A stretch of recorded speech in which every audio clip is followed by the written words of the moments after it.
Good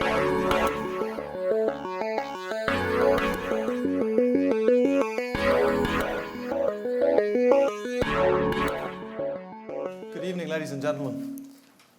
It's a pleasure to present this evening. So, Rob Quinn, Chief Financial Officer of Science Therapeutics. I have a background in science. I trained a PhD in biochemistry, and then I switched gears and I moved into accountancy. So there's not too many accountants out there with a PhD in biochemistry, but I've been in this industry now for getting on 10 years and worked at GSK for a number of years and have been at Silence for the last 3 years or so. And I'm going to, obviously, a pretty brisk change in gear from what we've just heard. So I'm going to spend a couple of minutes just kind of going back to basics on biology. And many of you here will know this, and I apologize if I'm kind of pitching it wrong, but I think it's worth just spending a couple of minutes on it. So we talk about kind of DNA and proteins. So DNA, the genetic blueprint, it makes us who we are. It resides inside our cells and inside something called a nucleus. Now, DNA in and of itself can't do anything. It can't affect anything. So what it needs to do is it needs to get made into protein. So proteins are the kind of workhorses of your body. So hemoglobin, for example, is a protein, carries oxygen around your blood. The DNA needs to get made into protein. Now there's a middleman involved. So there's another molecule called RNA. So the DNA gets made into RNA, and then that gets made into protein. That's how biology works. Now when you look in a disease setting, and in many diseases, you've got malfunctions at the DNA level. So there's a mutation in the DNA. That then gets made into RNA in a sequence-specific manner, and then that gets then made into faulty protein. So either you've got too much of a bad protein, or you've got a protein that just doesn't work, and that's what causes disease. Now, where does Silence Therapeutics come into this equation? So what Silence does is we, the clue is in the name, so we silence the RNA, the middleman in this sequence. So you have your faulty DNA, it gets made into faulty RNA. And what we do is we inject a double-stranded RNA molecule that is specific to the malfunctioning RNA that we're trying to target. And it very precisely binds to that RNA and it knocks it down is how we describe it. So because you have the RNA then degraded, you get less protein made, and thereby you can reduce the symptoms of that disease, or you can go a ways towards curing that disease. It's a natural mechanism. It utilizes a natural mechanism in the cell. It's a durable mechanism. We can inject a drug, and 2 months later, the target is still at a reduced level, and we can get it down to about 90% reduction. And it's proven to be safe. There are a number of competitors using a similar technology. It's been put into getting on thousands of patients now, and there have been a couple of, actually the first product using a similar technology was approved by the FDA just last week, so a really exciting time for our technology. So who are Silence Therapeutics? So many of you will know the name. We've been on AIM for a number of years now. We have over 18 years experience in this field. We have some of the pivotal patents that were generated in the early 2002. And we've got about 50 employees. We're headquarters here in London, but most of our research is in Berlin. Gentleman before me commented about his market cap increasing since the slides were done. Similar story for Silence. Market cap shown there of greater than 350 million, but actually today we're at closer to 500 million US dollars. And a lot of that is around the excitement of the technology that we're a key player in. We have a strong financial position. As of the end of August, we reported $46 million in cash. And I'm going to tell you about 2 key programs today, and that cash will allow us to take those 2 key programs through into phase 1 clinical trials. Silence is a platform to product company. So what does that mean? So I'm going to talk to you, and I've started to explain the technology, and I'm going to go into it in a little bit more detail, but we can use our technology to target any gene in the liver. There's 7,000 proteins expressed in the liver. Many of them cause diseases. We can go after any of those. Now you can take that platform, you can choose your target, you can knock it down and silence that target. and then that translates into a product. So I'm going to talk to you about 2 or 3 of our products today, or our drugs we hope to be products. But the point is that you can take the platform, and really the sky's the limit as to how many products you can go after. Cash and resource constraint. So just briefly on the team. So I told you my background. In the last 18 months or so, 2 really important hires for the company. David Horn-Solomon joined us last July, July 18, as CEO, very experienced CEO, and has been there, knows the playbook, has done this many times. And Giles Campion joined us as head of R&D just a few months back, and again, very highly experienced, and was head of R&D at Presenza, where they had a real success story. But I dwell on this because the team is important. You need a team at the top level that knows how to progress drugs through the pipeline, as well as a very experienced broader management team. So we've been around, as I said, a little while, and we spent a number of years, and for those of you who know us, we looked at a different delivery technology called lipid nanoparticles. I won't go into the detail, but the summary is that delivery technology didn't work. We had to pivot into a new delivery technology, and that's what the whole of our platform is based off, that delivery technology today. So that's kind of where we're at, and we're liver focused at the moment. But what's the future? So the future is, 1, take our key products and progress them into human trials and onto the market and help patients. But importantly as well, look at using our drugs elsewhere in the body. So central nervous system, lungs, etc. And obviously that opens up a whole new area for disease targets. So just a couple more minutes on the technology, and then I'm going to shift gears and move into the drugs that we're developing. So I've mentioned it a couple of times already, but you've got this double-stranded RNA molecule, and it's 19 oligonucleotides long, and it's very precise, and it binds precisely to the target that we're trying to go after. The other key component here is this bullseye, which is what we call a GalNAc sugar, and it's simply a delivery mechanism. So when you put this sugar on your drug, it gets selectively uptaken by cells in the liver very precisely, and very, it doesn't go anywhere else in the body. So you've got this kind of double precision, as we call it. So 1, they only go into liver cells, and 2, they only bind to the target that you're trying to hit. So the graphic on the left there kind of shows what we're doing. So we inject subcutaneously. The molecule gets taken up by the liver and then gets into these hepatocyte cells. And all of the rest of the drug is very quickly and rapidly secreted safely from the body. And this is a little bit more of the biology, but I'll gloss over this for now. I won't spend too much time on this slide, but I just want to make the point that the technology has been proven to be very, 1, safe, and 2, robust and reliable. So when you hear about drug development, typically, the much kind of quoted fact is that only 10% of new drugs get from preclinical development all the way to the market. You can see with our kind of technology, those rates, as so far over the last 5 years or so, have proven to be significantly higher, and I think that's a real mark of the value in our platform. So, to money and cash and income. So we announced a major collaboration with a company called Mallinckrodt Pharmaceuticals in the summer, over July. We announced $25 million in upfront payments. $20 million up front and a further $5 million equity investment. Mallinckrodt took 1 asset that we had in development, targeting C3 for complement-mediated diseases, but they also took 2 options on 2 further assets.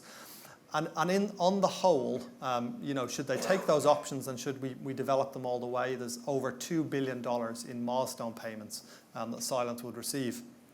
Now, I think most importantly and most kind of stand out when you compare it to other deals is that we had a tiered low double-digit to high-teen royalties on net sales. So as Mallinckrodt successfully commercialized these products, Silence would be eligible for these really impressive royalty rates. And you've got to remember, this is a very early stage asset, so typically the royalty rates would be more like single digit numbers.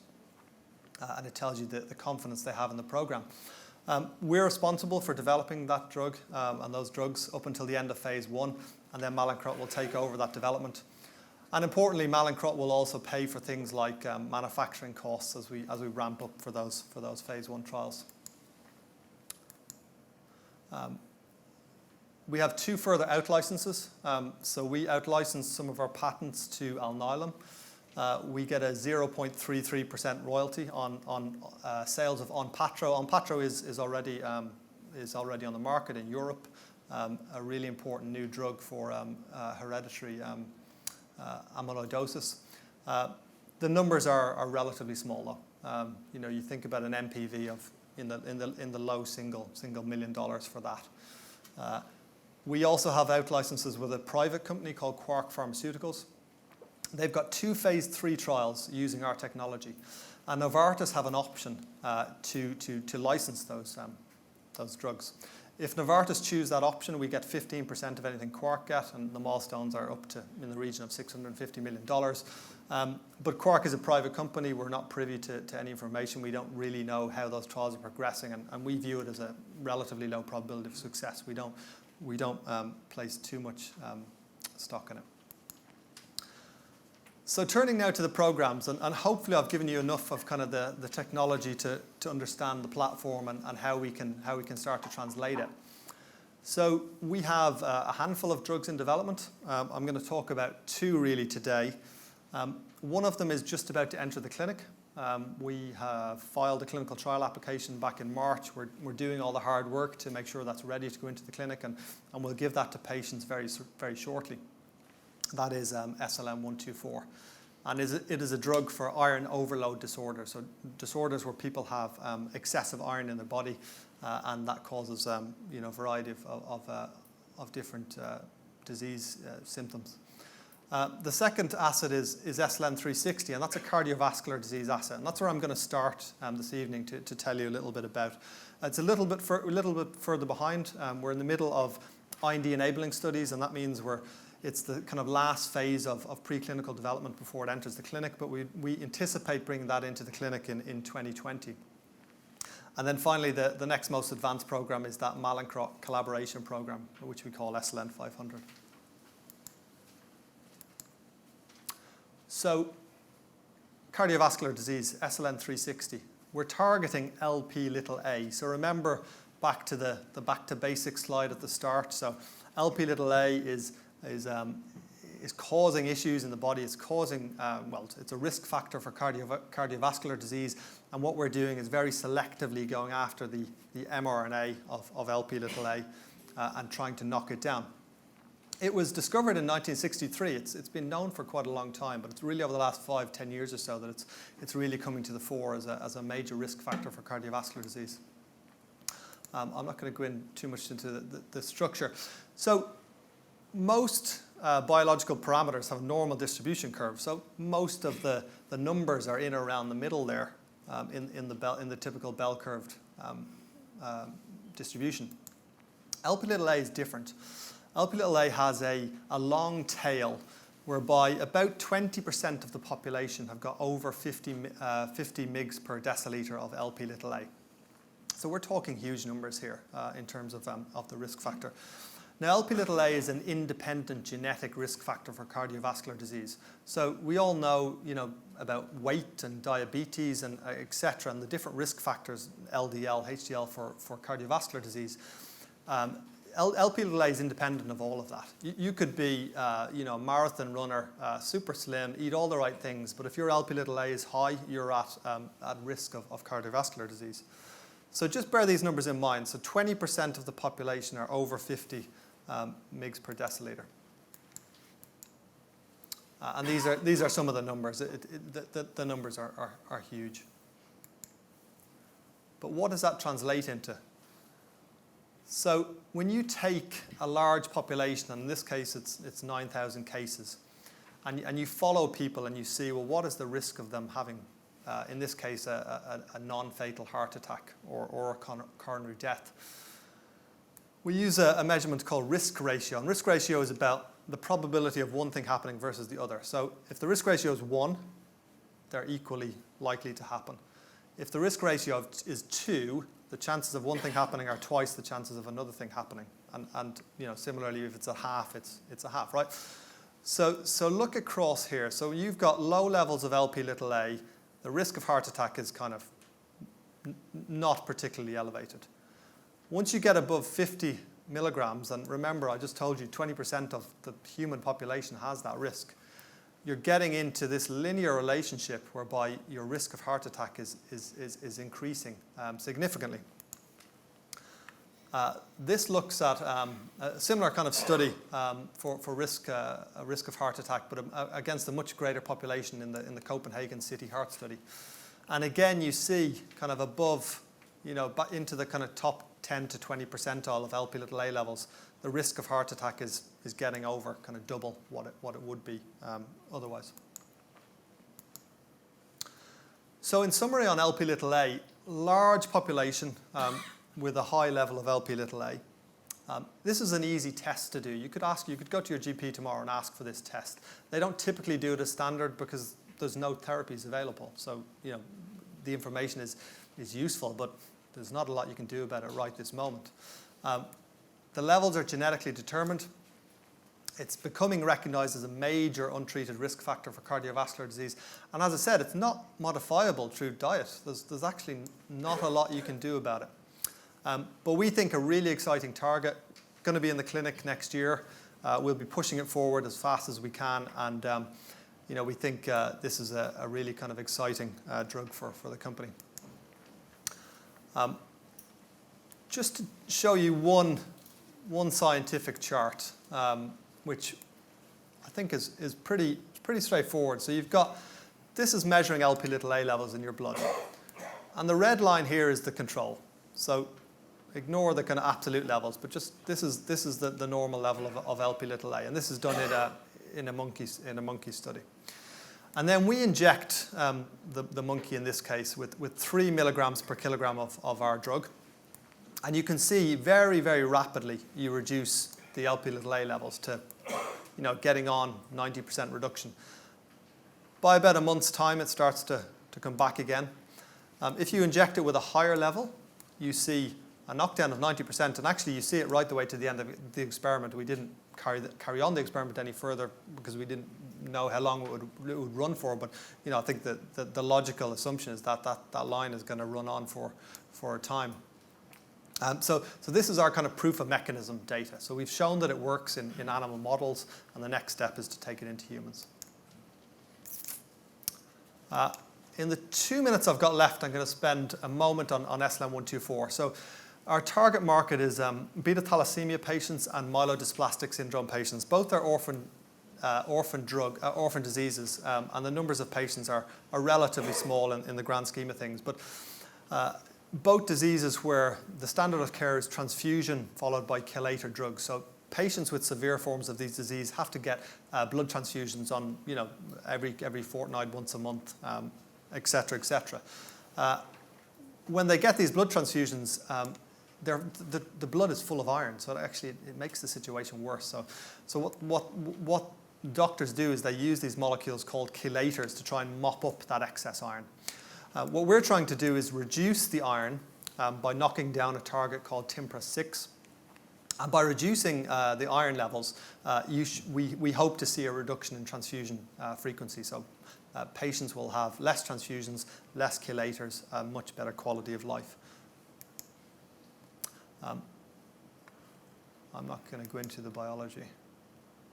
I'll just very quickly show you the principle here. You're giving a dose of the drug, and you can see depending on the strength of the dose, you can see the mRNA getting knocked down, and you can then see likewise the iron levels getting knocked down in the serum, and iron getting knocked down in the kidney as well. This is our SLN500 asset that we've partnered with Mallinckrodt. But I'm just going to end with one message really. So I've told you about SLN124. We're about to enter the clinic. It's for iron overload disorders. That's 2019. Next year is SLN360. It's cardiovascular disease. I think a really exciting drug, 2020.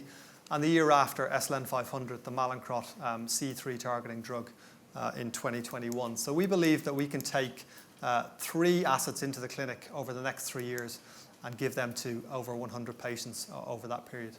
Thank you for listening. With the statistics you gave for the LPA, the effect on heart disease, if it's not routinely done, how do you know? You said this is the amount of the 20% of the population have over 50%, and if it's not done on people. It's a good question. So the way they do these studies is they follow a population over time, and these studies are standard. So they take a large population set and they follow them over time. What you can do then in retrospect is say, can we go back to that population and then measure their Lp(a) levels, and then say, well, how many had a heart attack and how many didn't, and how does that correlate to Lp(a) levels? So they're not measuring it in the first instance, they're actually measuring it sometime into the study. You can obviously measure it very easily, as I said. You just ask for patient's consent, and people obviously agree to do that in studies like this. So there was a specific study that was looking at this? Yes. I think that's the question. They went out a large-scale study, about 10,000? About 10,000. And that's a Danish population study. Actually, subsequently, they've gone up to 150,000. So these are huge epidemiology studies that have shown this. When are you expecting to bring your drugs to market? So drug development, as I'm sure you're aware, is a long process. And for those who may not be aware, you first test it in humans to prove it's safe in a small study. You then test it with bigger numbers, and you look at the right dosing, and then you put it into a larger population, a so-called phase 3 trial, and then you bring it to the regulators. For SLN124, we think we can take it to market in about 2025. So that's about 6 years away. SLN360, around a similar timescale. So these things don't happen overnight. A lot of money to invest to bring them on that journey, but tremendous value out the other end for both patients and investors. It's about your share price. Can you tell something about the variation of your share price during the last 5 years? And secondly, can these research be used to tackle diabetes 1 and 2? So on the share price piece first, we were at about 50 pence in June. So we've had a 10x appreciation in the last 6 months or so. It's the Mallinckrodt deal that we announced. Massive excitement in the space. So as I said, one of our competitors got approved. Another competitor had just got bought by Novartis for $9 billion last week. Complement companies have been acquired at huge premiums. We have a complement program. So it's a kind of perfect storm of things going well for our sector at the moment, and I think that's a large contribution. It's also just we've said we're going to bring these programs forward, and we're demonstrating that we're close to the clinic with SLN124, and so I think people are starting to see us mature into a clinical development company. Your question on diabetes, yes, is the short answer. I mean, there are targets that you can look at in the liver that are diabetes related, and there are some companies looking at that, and it's an area that we're also exploring. I likewise have a PhD in biochemistry, so I have a couple of scientific questions, if that's okay. Yeah, so first of all, you use GalNAc to target the liver. So the other targets in all the other tissues, what will you be using to target in those tissues? So antibodies or whatever.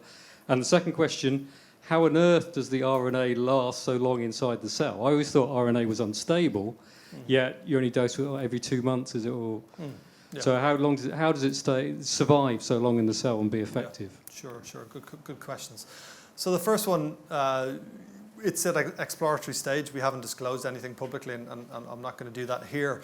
There are numerous ways of getting into other tissues. You mentioned antibodies, peptides, different protein scaffolds. So we're exploring many of those, and we'll do it in collaboration with partners. On the length of action of the drug, you're right. So the drug very quickly gets into the cell. but then it gets kind of excreted out of the body within 24 hours. There is a cellular mechanism that somehow locks up the molecule and allows it to be recycled in the biological machinery and used multiple times. I think the science is still developing. I think it's crystal clear, but the evidence is in, the PD effects that you've seen from us and other competitors, right? It works. But can you measure it if you take a chunk of cells? Can you measure it inside the cell after a month or? That's a good question. I'll have to come back to you. We'll chat about that over beer. Okay, I think there might be a few more there which are for a drink. So, Rob, thank you very much indeed.